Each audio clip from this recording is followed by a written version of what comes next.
السلام علیکم ورحمۃ اللہ۔ مومن کا ہتھیار سلسلہ وار دعاؤں کے سلسلے میں آج کی حدیث حضرت صائب بن یزید رضی اللہ تعالی عنہ راوی ہیں۔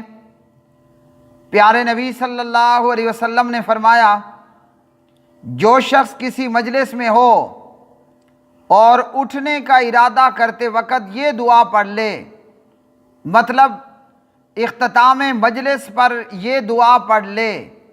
جو شخص کسی مجلس میں ہو، کسی بیٹھک میں ہو، لوگوں نے محفل لگا رکھی ہے، کچھ لوگ کچھ دوست جمع ہیں ایک جگہ میں، اور جب اختتام مجلس ہو، کوئی شخص مجلس سے اٹھنا چاہے، باہر جانا چاہے، اور جب مجلس برخاست ہو جائے تو اختتام مجلس پر پیارے نبی علیہ الصلوۃ والسلام نے فرمایا، جو یہ دعا پڑھ لے تو اس مجلس میں جو کچھ ہوئے، یعنی جو گناہ ہوئے وہ معاف کر دیے جاتے ہیں۔ اور یہ دعا کیا ہے؟ پیارے نبی علیہ الصلوۃ والسلام نے ہمیں یہ دعا سکھائی، سبحانک اللہم وبحمدک لا الہ الا انت استغفرک واتوب الیک۔ اے اللہ، تو پاک ہے اپنی تعریف کے ساتھ، تیرے سوا کوئی معبود نہیں، میں تجھ سے ہی معافی مانگتا ہوں اور میں تیری طرف رجوع کرتا ہوں۔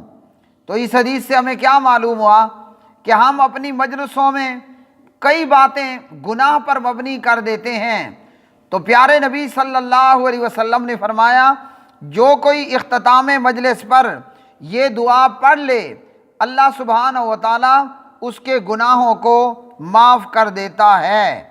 تو چاہیے کہ یہ دعا ہم اختتام مجلس پر، مجلس کے برخاست ہونے پر، اپنی محفل کے ختم ہونے پر اس دعا کے پڑھنے کا اہتمام کریں۔ اگر اس مجلس میں ہم نے کچھ غلط بول دیا، غلط کہہ دیا، تو اللہ سبحانہ و تعالیٰ اس دعا پڑھنے سے ہمارے وہ گناہ معاف فرما دے گا۔ سنن ابی داود کتاب الادب حدیث نمبر 4086۔